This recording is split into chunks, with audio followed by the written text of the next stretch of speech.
Welcome to another week of Final Fantasy XIII. I'm Dice and joined again by... It is Izala, as always. And I may have lied last week. We are doing a lot more Sea Stones.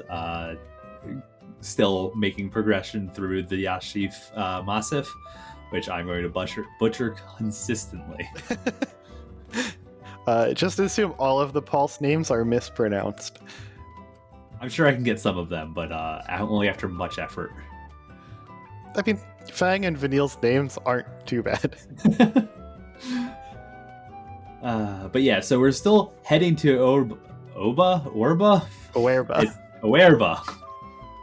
Was not intentional. But let's just say we're doing it very slowly and in the opposite direction. It's the scenic route. Yeah.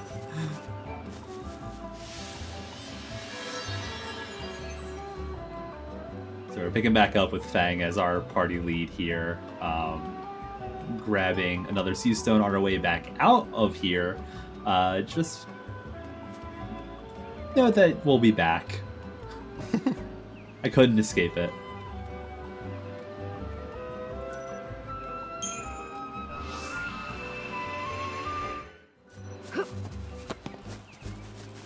If I remember correctly, that was the husband of the person that turned into the Seath that we were going to go fight. His focus was to take out his wife. So some of those Seed Stone stories can be a little depressing, sad, heartfelt. I mean, I guess there's nothing great about becoming a Seath. Yeah, I mean, some of them were a little gung-ho about, like, yeah, I'm going to take out my thing, and then you're talking to their Seed Stone, so you know that they didn't. Right.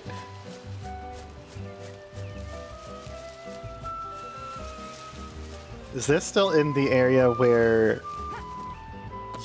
we started Grand Pulse in? Or are we past? Oh no, we backtracked past that. That's called the Fingers, and I because of the way I do the sound mixing for when I do the speed ups, I try to figure out what the track is, and as far as I can tell, that track is probably an excerpt from somebody's specific theme. It's not given its own area, whereas Argyle Steppes and Yasif both have specifically named tracks for them. That place doesn't, so it's its own area. It's like Fingers of the Gods or something. I think we'll see the zone transition eventually in this episode. But yeah, we came up originally from this way, that top right section, but that's not where we need to go.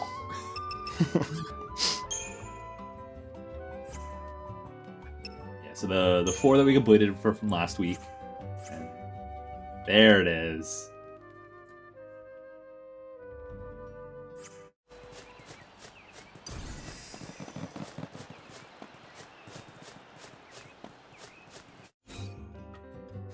If only I knew what that story marker was, I could have really simplified some of this. Yeah.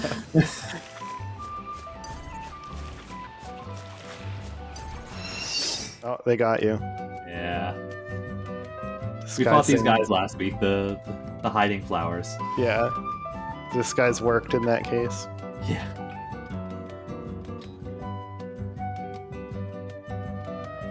I knew they were there, but I couldn't avoid them.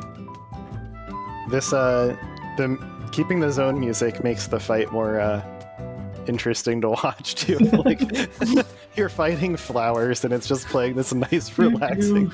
It's basically gardening. I'm a herbologist. Yeah.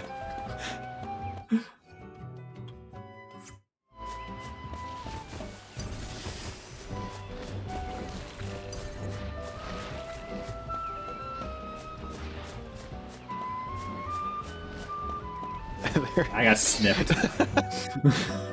So close. Oh, how nice of it to also include the flower pops. Yeah.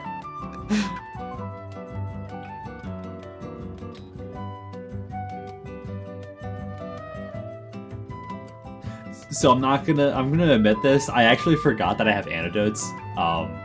We actually are getting poisoned quite a bit in this section, and it doesn't feel significant enough for the most part, but there were some fights later on that I needed to use antidotes on, and it took me a couple of reminders that that was an option. Yeah. Well, also normally when you don't get preempted, the fights don't last that long, and because like you are full healed and fully recovered after every fight. Yeah.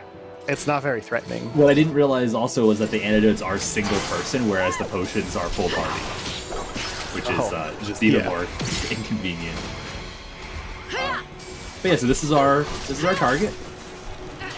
We fought this style of enemy all the way back when we were in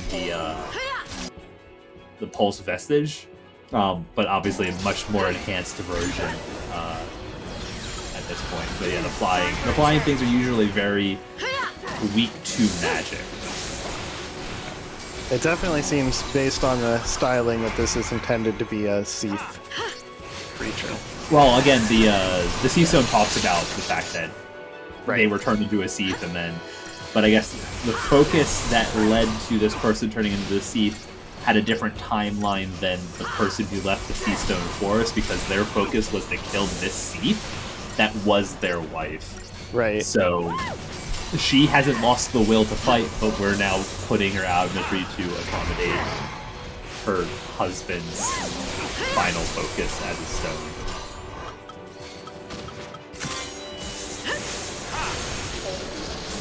So it definitely seems like it's either focus-based or individual-based how long you get before you Seathify.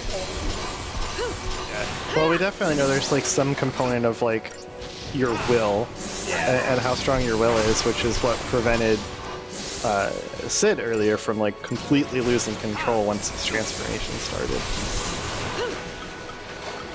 He also was able to manipulate it somehow. Right. As it turns out, there's a lot of technicality involved with fulfilling your focus from the point of view of just mechanically how the whole CEC thing branding works.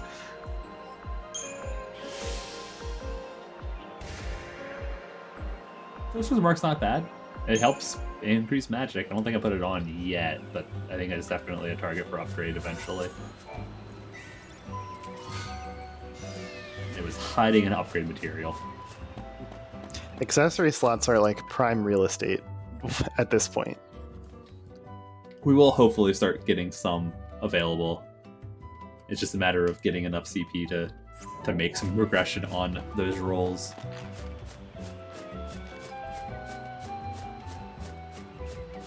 Yeah, the whole area we're not even going to explore at this point. I mostly wanted to try and get some story progression, and I thought that there was going to be more. No, this is the first opportunity to actually get lost and miss the main story.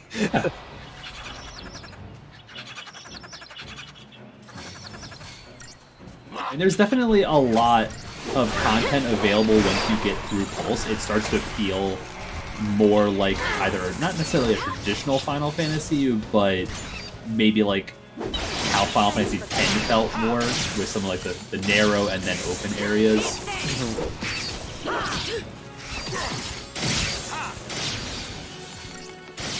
Or even like 12, because a lot of like the Seath Stone missions are, you know, hunting a specific monster, and 12 has the whole like hunt system.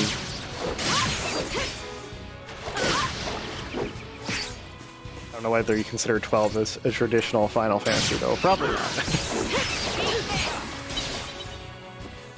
I mean, the timeline, it's just the timeline between games got so much longer once they hit 10. I try to remember the time between 9 and 10. I don't think it was that significant. It was just a hardware generation between that, because 10 was pretty early in the PS2 life cycle. I think so. I mean, I didn't get a PS2 at launch, but I know Final Fantasy X was the first game that I got on PS2. Yeah. But then we had years between 10 and 12, because 11 was an MMO, which did release on consoles. It was just... And is actually still going, which is impressive considering it did come out on the PS2. now your phone can play it. Yeah, I think they may have canceled that port now, but I think they did like definitively cancel it at this point. So we're swapping up our party members. We're gonna put Saz in the lead, and we haven't seen Snow in a while, so I think I'm gonna give him a chance in the limelight. And gotta set up a paradox. In its defense, I really don't have a lot of levels available in anything. What combination do I use? I really should have had more damage options available on Snow, probably. But hindsight. So yeah, talking about the FF10 release date, it actually came out July 2001, so it was about like 8 or 9 months after the PS2 came out, I think. And 9 was 1 year before that. Okay.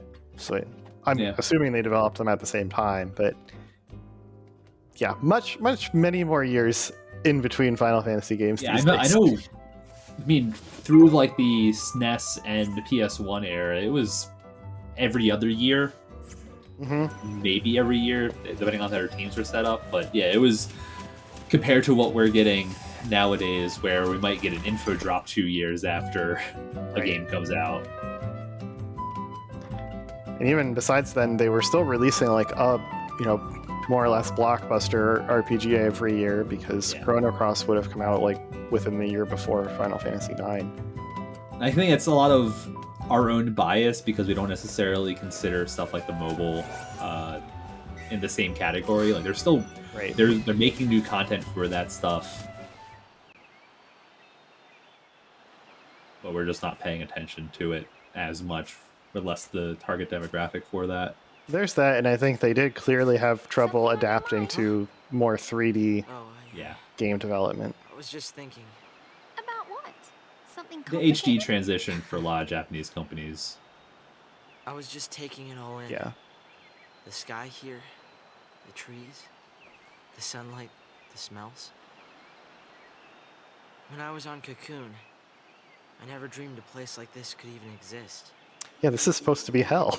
But now, here I am, on Pulse. If I hadn't gone to those fireworks... Hope's young enough that like he would have still been part of like that young zeitgeist about like national, like how nationalism is usually pushed and stuff like that. I'd never have had a chance to see this. They don't really get a lot of external influence from Pulse either, because there's apparently nobody here. Right. Don't you remember you promised me? You promised me that we'd come and see Grand Pulse together. Really? When did I do that? I don't know. How about another lifetime? What does that even mean? To tell you the truth, I've told so many lies. It's all a blur. Well, sometimes you have to lie about stuff to keep yourself going, because you're afraid. Or to protect someone else, so they don't get hurt. Sometimes, even the things that everyone in the whole world thinks are true turn out to be lies. At the end of the day, though, it's not the lie that matters, but what you do after you tell it. Work hard enough, and you can make it true. I mean, maybe we both forgot. Maybe we did promise to see Grand Pulse together. And Cocoon.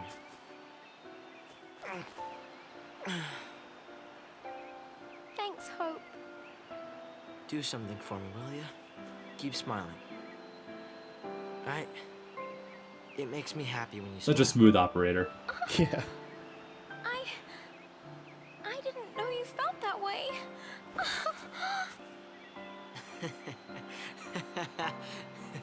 Wait a minute. You mean you were joking? Now we're even. Oh! Hey! Wait! Hey!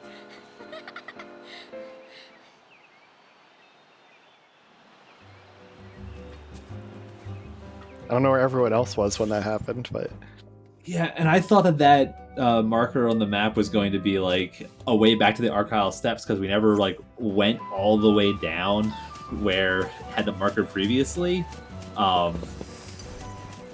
So I don't actually know if this is critical path or not.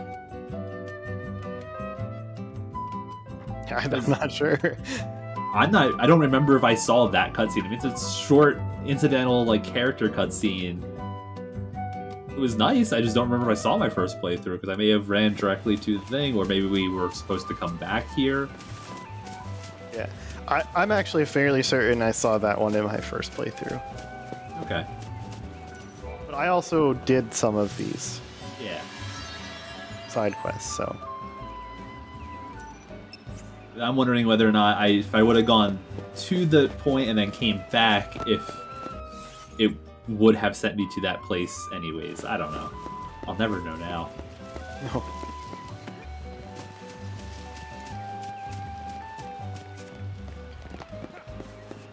But yeah, we're walking back the way that we had just came from, because that's where the next quest marker is. So we're not on the Seastone mission now. So because I was allergic to critical path, we get to backtrack. Yeah, and unfortunately, you don't have the other part of the teleport stone, right? Nope. Yeah. And actually, funny you bring that up, it ends up biting me later. Oh.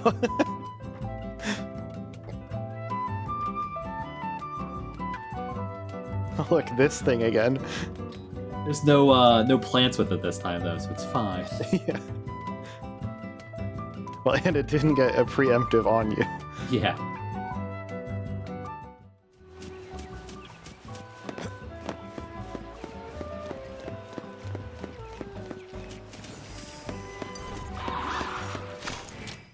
I call BS. That little like zoom in right before the battle started, he looked real mad.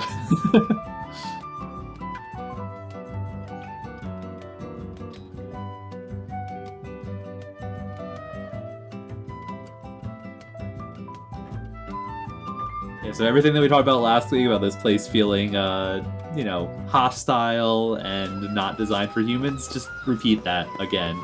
Yeah.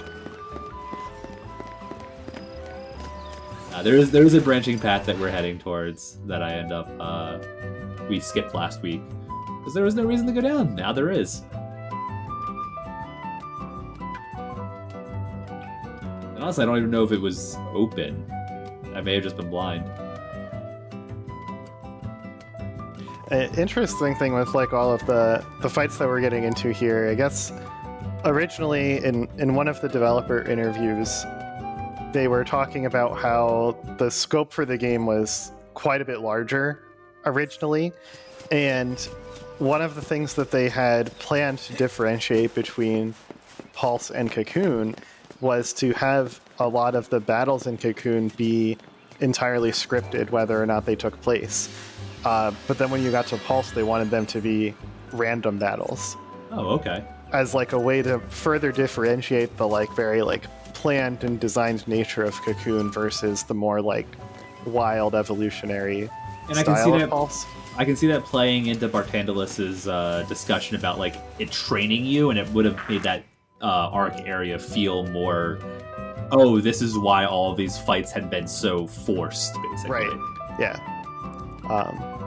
So I don't. It's unclear if like that means that you would have been forced into all of the battles, or if you still would have like seen the things and like run into them to start them. Unclear whether they mean like that literally, or as much as like they'd be harder to avoid there than they are on Pulse. You know, that could probably be interpreted to mean any number of things, but I just thought that was like an interesting point, and obviously at some point the scope was cut quite a bit.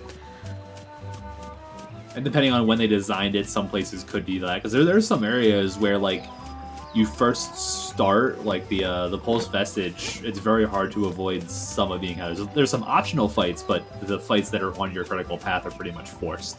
Yeah. But that kind of just gets chalked up to it being Tutorial Island, effectively. Right. Lots of blind angles here. Stay sharp. Yeah, so the first time I walked around that corner, I got into a combat with these, which was fine, except that I didn't focus one for some reason, and that was a mistake. So what happened? I just then died. I mean, I got real low there too. They if they both swung at me simultaneously, they just did a lot of damage. Oh, okay. So just their normal melee attacks. Were Yeah, just that there's two of them and they're health sponges on top of. They just hit hard. If they do they do like a cleave with both their hands. And since we don't control positioning, which is a common complaint that I've had. Mm-hmm. Yeah, we're grabbing some Crystarium. We don't have many points.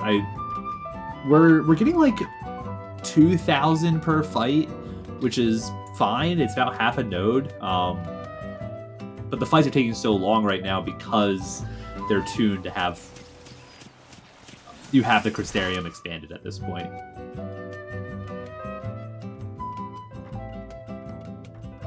And because they are optional, they can probably assume that if you're doing the optional stuff, you've fought more battles than you need to. Which means you're going to get back to the story and everything will be super easy, right? It's always the hope. And a branching path. That's weird. Oh, yes, these things. I'll never understand how that hole is anatomically set. They could be Fal'Cie, you don't know. True. If even airships can be.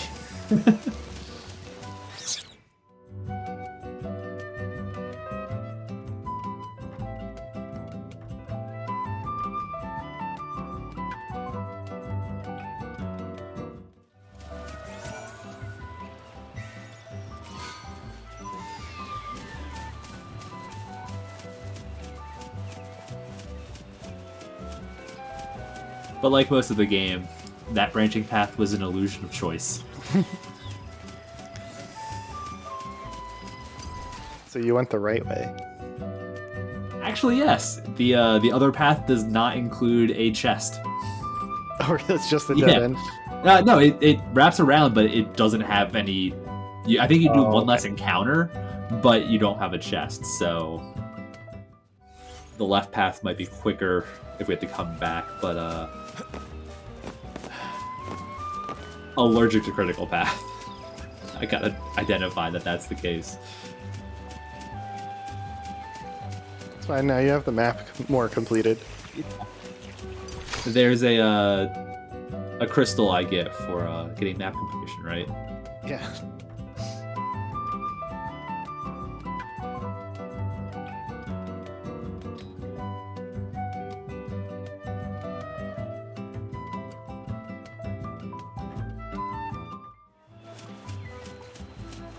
Looks like in the battle scene that was used there, in the background, you can start to get a glimpse of like some ruins. It looked like. Yeah, I think that's where we're heading because there's some crumbling architecture up here.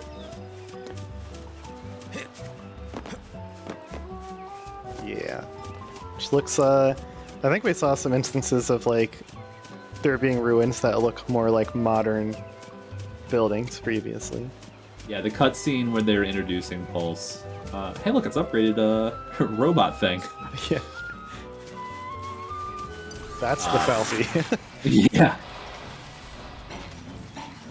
Yeah, the cutscene where they're introducing Pulse, where I think the interpretation is supposed to be from the airship landing and us taking control again. They had spent a couple days like getting a feel for the area, how to set their camp up and stuff like that. So the cutscene was showing that montage a little bit, and they definitely walked through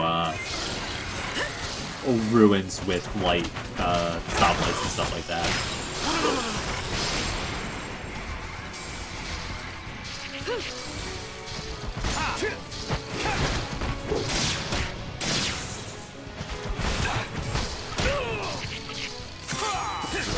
called the Munchkin Maestro. I mean, he goes buff, and yeah, there's teeth in the mouth. Yeah. So how it absorbs nutrients that way, what? That's how it's done. Yeah.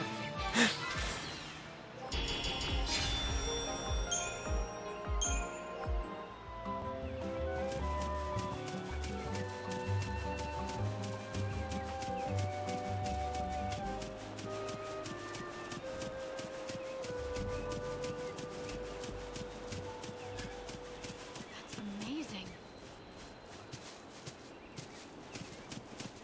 I think we found the ruins. You might be right. You know, I gotta say, this is weird. When we were young, we were always taught that someday we'd be attacked by the demons of Cocoon. And look at us now, waltzing back into Erba.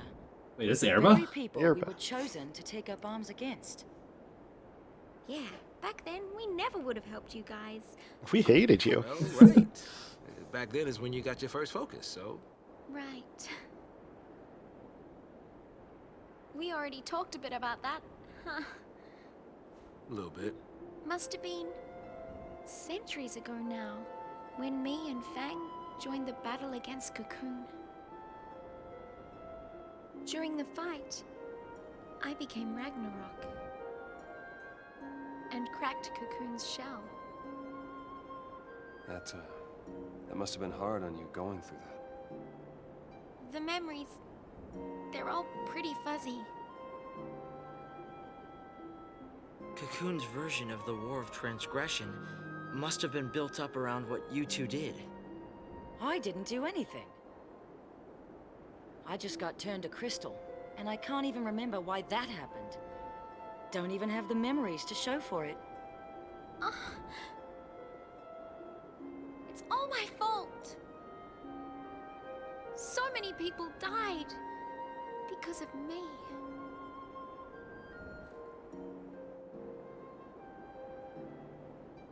It's over. Those souls can rest.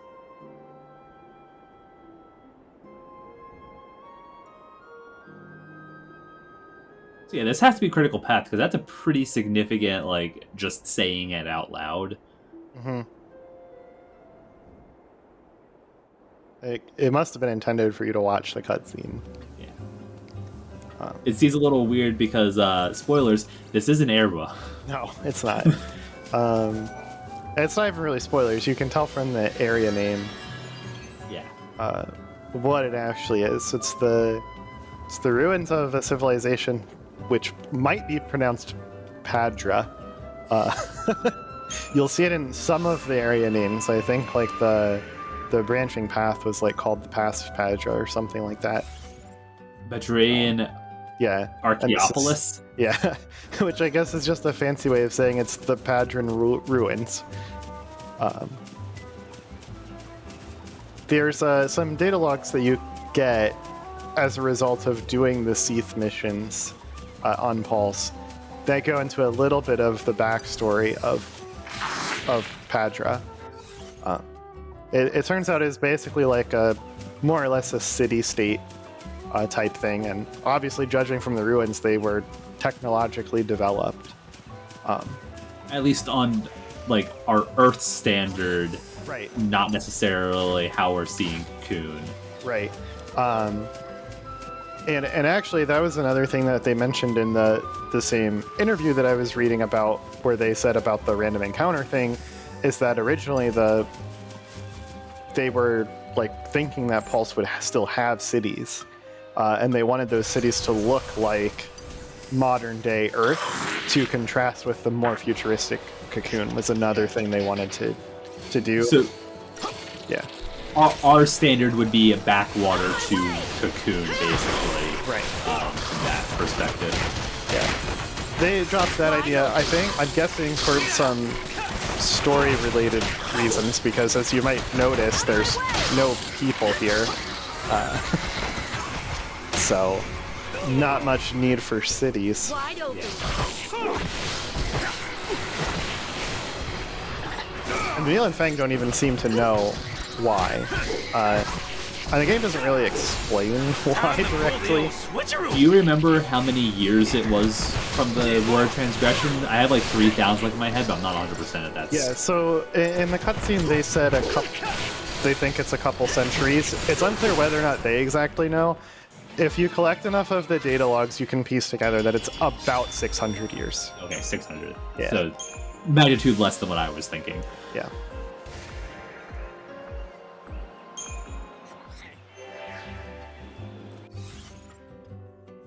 Yeah, so we had to backtrack for a sea stone, but that sea stone is also a waypoint, so we actually can waypoint between two places now. Still not the best call. Yeah. Yeah, I think being able to come back here is probably going to be useful. It seems like a little weird dead end for the time being. Yeah, and also a fairly significant lore bit with, I mean, not just the cutscene, but that civilization existing and not being there now. Yeah. At least it's indirectly an interesting thing.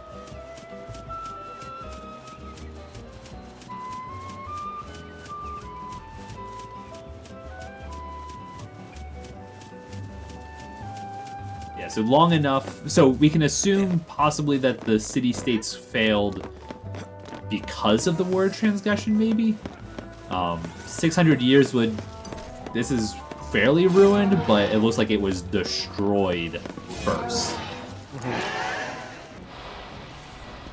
So I think they did decent for the environmental storytelling. Yeah, I think so.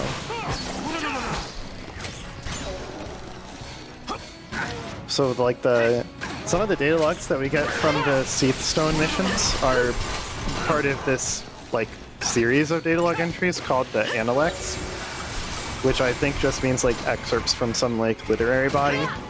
And these are interesting data logs, namely because they're not necessarily written as encyclopedia entries the way that some of them are. They're actually writings from characters in the universe. So they're not written, they're not 100% reliable in some cases. And part of them are written like religious texts. So they talk about kind of the gods, and it's unclear exactly which ones they are, even the ones that we know about, because the person writing it didn't necessarily know. So there's some interpretation required for them. But those are the ones that kind of talk about how the War of Transgression started and what instigated that. Yeah. And they do mention that basically, at least from the perspective of whomever was writing, that Cocoon instigated it by basically encroaching on Pulse lands for supplies and materials.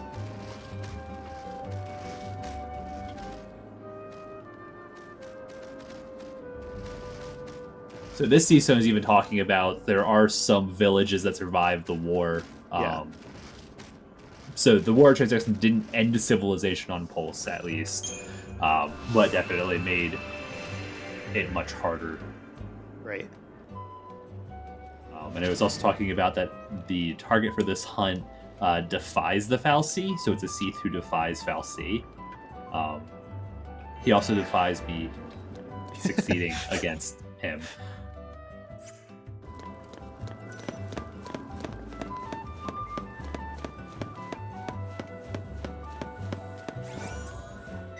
But yeah, as soon as you pick up that Seath stone, all of the enemies around here despawned.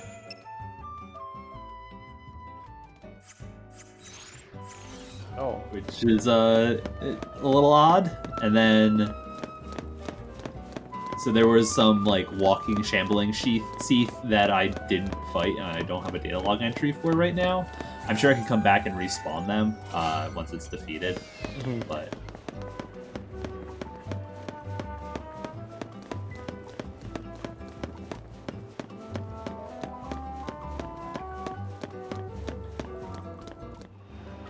let's just say it took a couple of attempts to make it through this.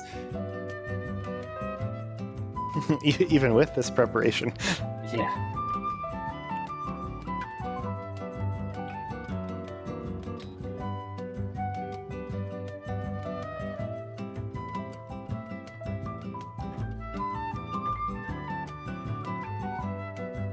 Just trying to find anything that I think will actually help me.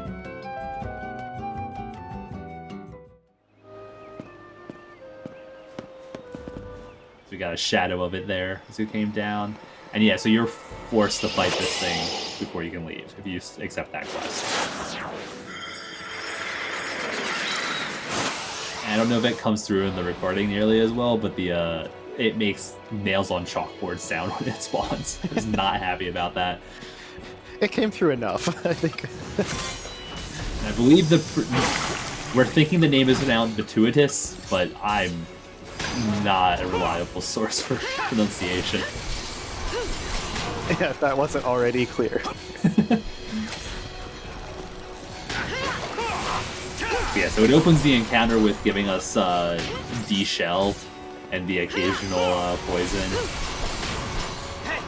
Thanks. This is definitely a fight that I remember. I didn't remember it until I walked down those stairs and I was like, right. Yeah, I'm remembering it now.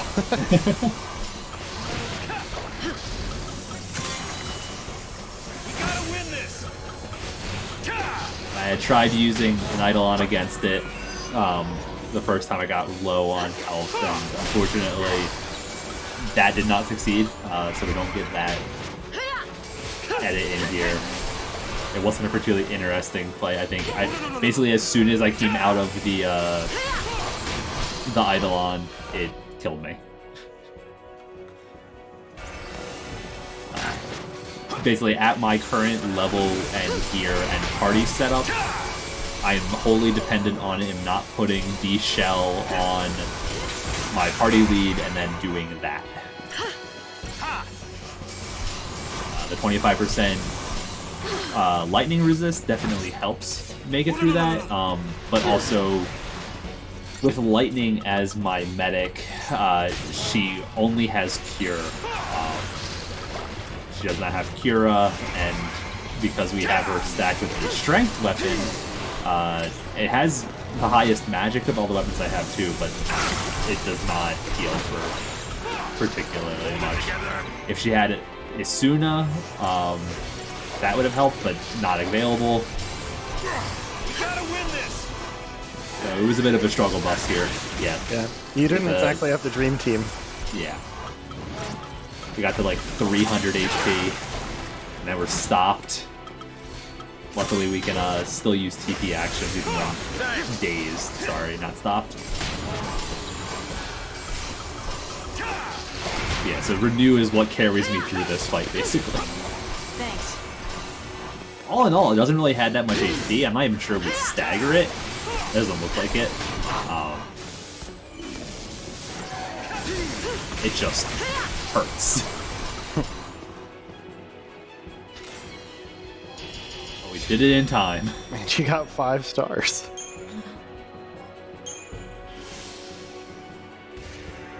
R&D Depot. I don't look at it yet, but that is huge for being able to level up weapons.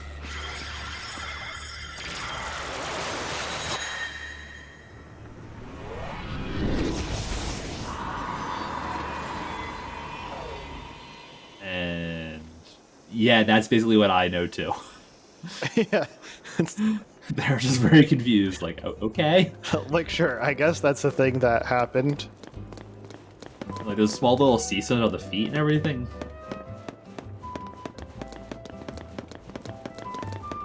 Maybe So it's yeah, I feel like later. we'll be back. Yeah.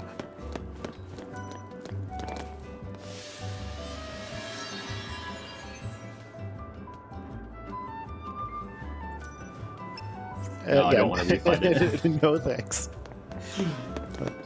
So his Heathstone actually has the phrase "villages that survived the war." Yeah. So we can definitely conclude that, like, yeah, the war is not what ended all of life on Pulse, and I think one of the NLX actually specifically mentions that the Padron civilization was ended from a civil war.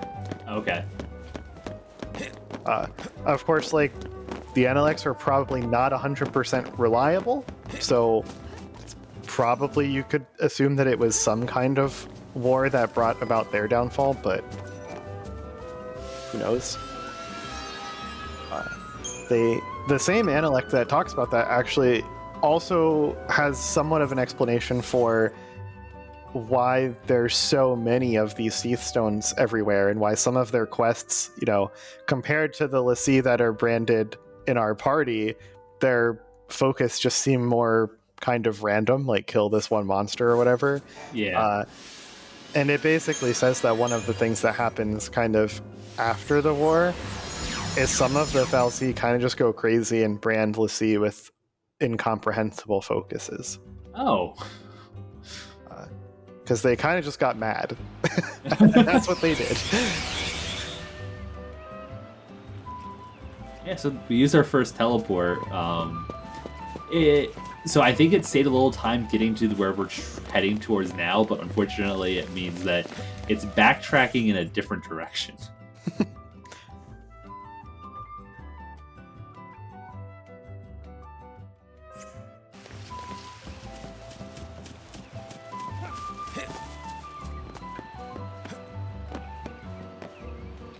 Yeah, so I wonder if, because there were 3 fal'Cie that they specifically call out in like that opening cinematic when we get the pulse. So I'm wondering if now those had gone crazy or if they're fulfilling their initial design. Because the big one just decided to eat an Animantoise. Right.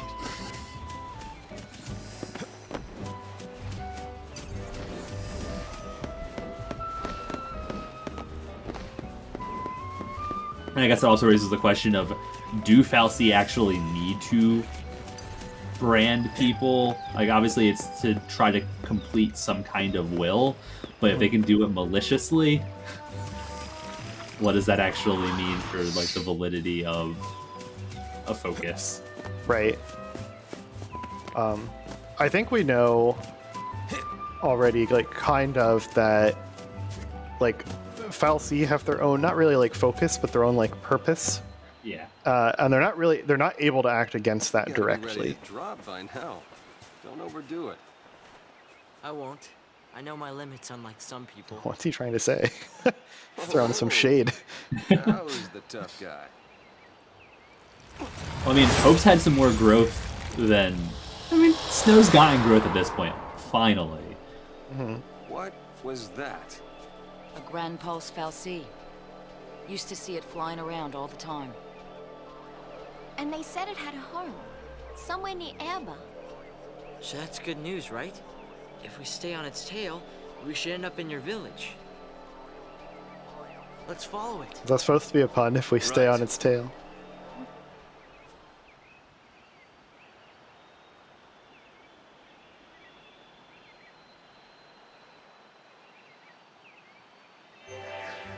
But yeah, we kind of know that fal'Cie can't go against their like mission or whatever, and I think that includes branding l'Cie with focuses that go against their mission. They can't. I don't think they can directly do that either.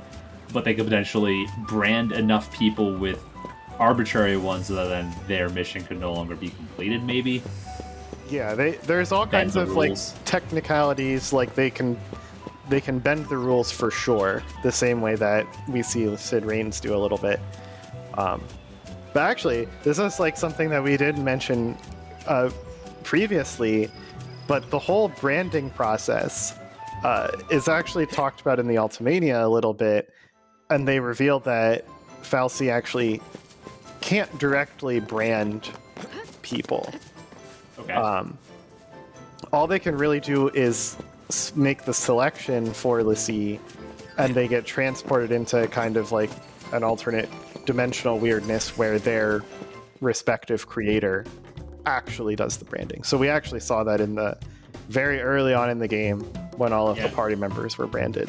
we discussed it briefly that it didn't look like it was anima, but could have been something else. But I think the data log even back then mentions that it's some otherworldly being. Yeah.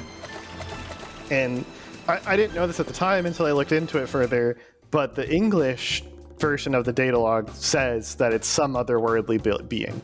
But the Japanese one actually explicitly says who it is, and that it is the cocoon person that I can't remember their name at the moment. Isn't it just Pulse? Oh, sorry, yeah, it's the Pulse one. Duh, yeah. So I don't remember Pulse. what cocoons. So it's not Eden. No, it's Lindsay. Lindsay. Okay.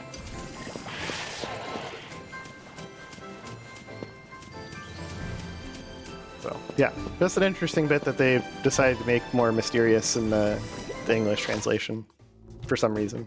I'm sure that really helped onboard people. Yeah. I mean, at this, like, for most of the game, it's kind of an inconsequential detail to, like, the plot, but it does change the kind of world-building aspect and, like, some of the implications of certain things.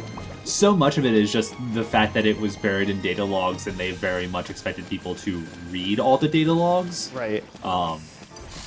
Which is not how modern gamers work. Yeah. They rely on somebody else to read them and deliver the information in a YouTube video. Yeah. Thanks for your service, Zala. Yeah.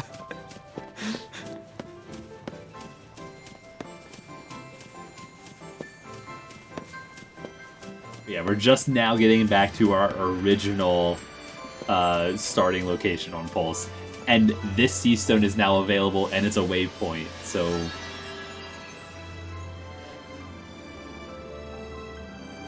I wish you could have, like, if you found the seed stones that are waypoints, you could teleport to them, and then beating them, it wouldn't be a reward then, I guess, but should teleportation be a reward?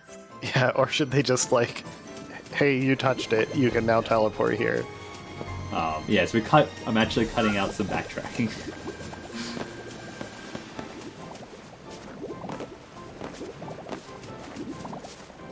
The dancer is not really wanting to dance with me. But it's fast. Did it preempt you? No.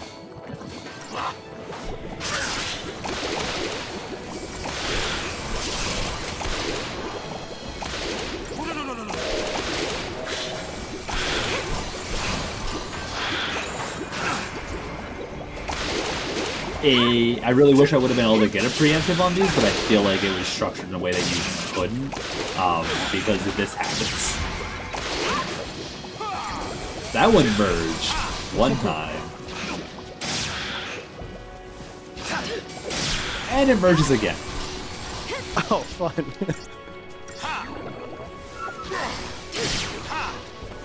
Luckily it's staggered, so it's not really much of an issue yet. But yeah, he's also capable of applying a lot of buffs.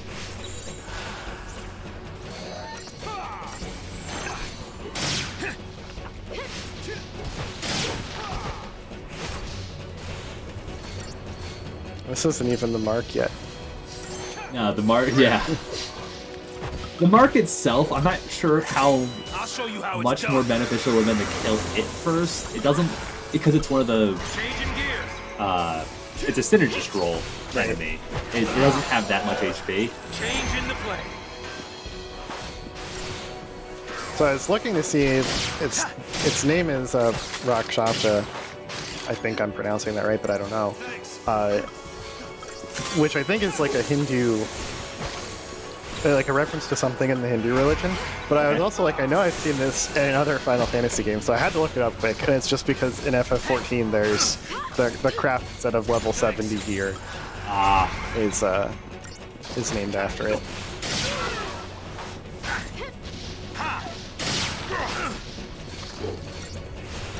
It was bothering me.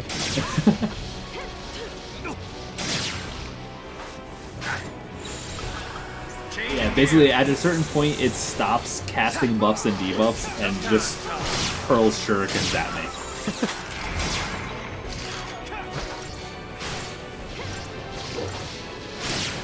Zaz just takes it like a man.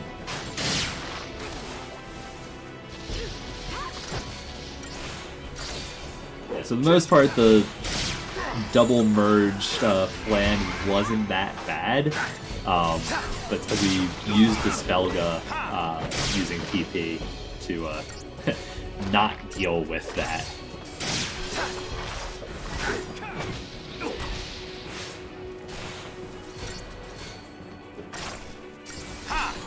Oh, did the fall damage kill it?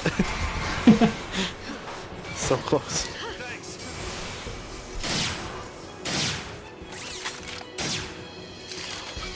I did not realize that Saz's gunfire could actually miss. He missed that sniper bullet for the final attack.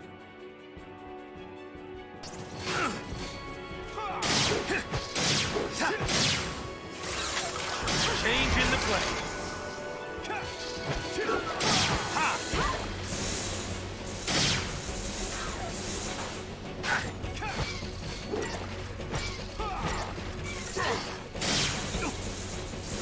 Yeah, I feel like it has just a little too much HP that for us to try and focus it down earlier to really have made much of a difference. You just still had to tank the other thing. If I would have gone preemptive, it would have just kind of fallen over like everything else does. Yeah. But like I said, I don't think it was structured in a way that I could have preempted it. Yeah, I did not like my performance. Luckily, that doesn't matter for the completion rewards. That gave us Collector's Catalog, which significantly buffs drop rate. I think for regular items, I think there's a version for regular and a version for rare items. Well, that was a pretty value mission then, because not only did you get the teleport, but also the accessory. Yeah.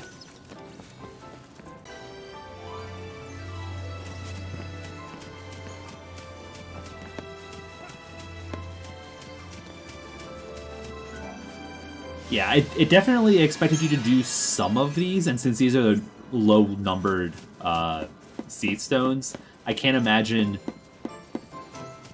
I don't know which seed stones are locked behind other things, and the fact that the waypoint system is locked behind side quests just feels so weird. But there's definitely still some seed stones that we don't have the ability to even start at this point. Right.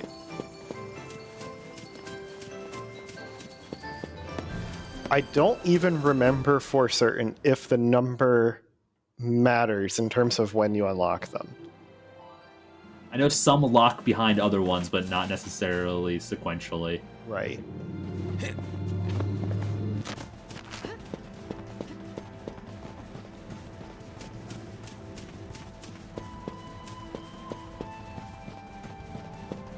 And so after all of that, we are back at the Argyle Step.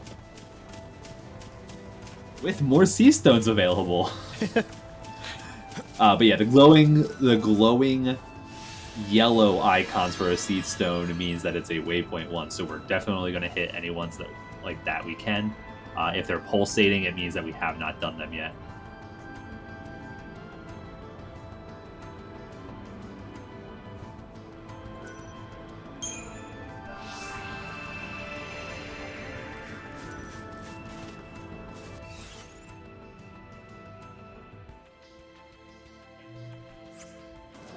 But luckily,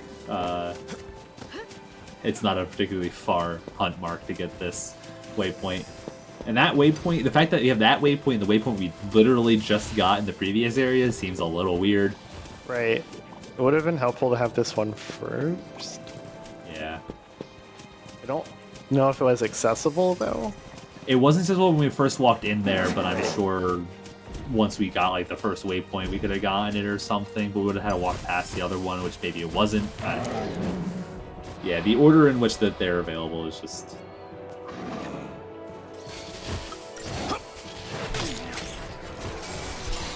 And I'm pretty sure this is basically just a regular mob. It's maybe a little bit of a buff version, but I know we can fight other Eyes of Behemoths like right now.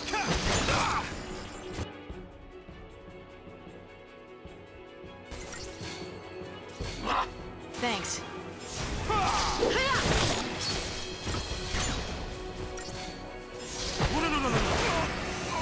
Nice, no. Thanks.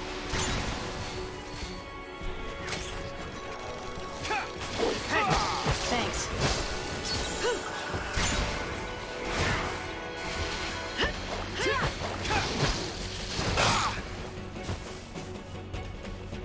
Like how he got knocked down in the middle of the paradigm animation. Yeah.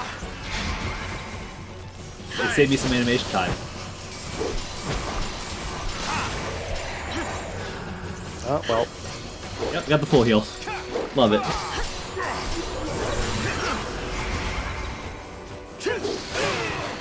And oh no, we can't use magic attacks. Whatever will lightning do besides use high damaging abilities.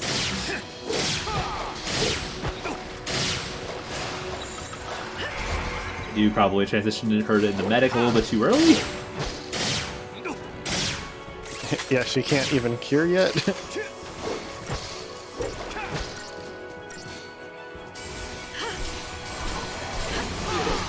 And it really mattered. Thanks. She's still not the best medic, apparently. Nope. Yeah, so this is the one time Saz actually is able to stay back.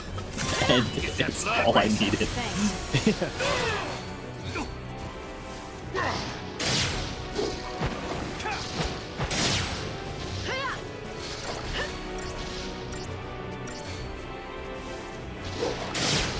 So I guess you should get the stagger shortly here. Yeah, I was just waiting for it to transform back and heal again. Yeah. Do they actually transform back if they're standing? They do transform back, I just don't know if they get the heal when they do, but That would be tell from here. very unfortunate if they got the heal again. Luckily it was merciful.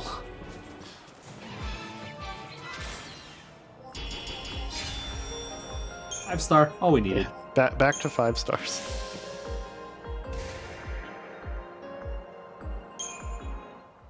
Upgrade material's fine, but all for the waypoint. Yeah. And that will make it up for this week. Hopefully next week we'll maybe find Erba? Yeah, maybe. Thanks for watching. See you next time.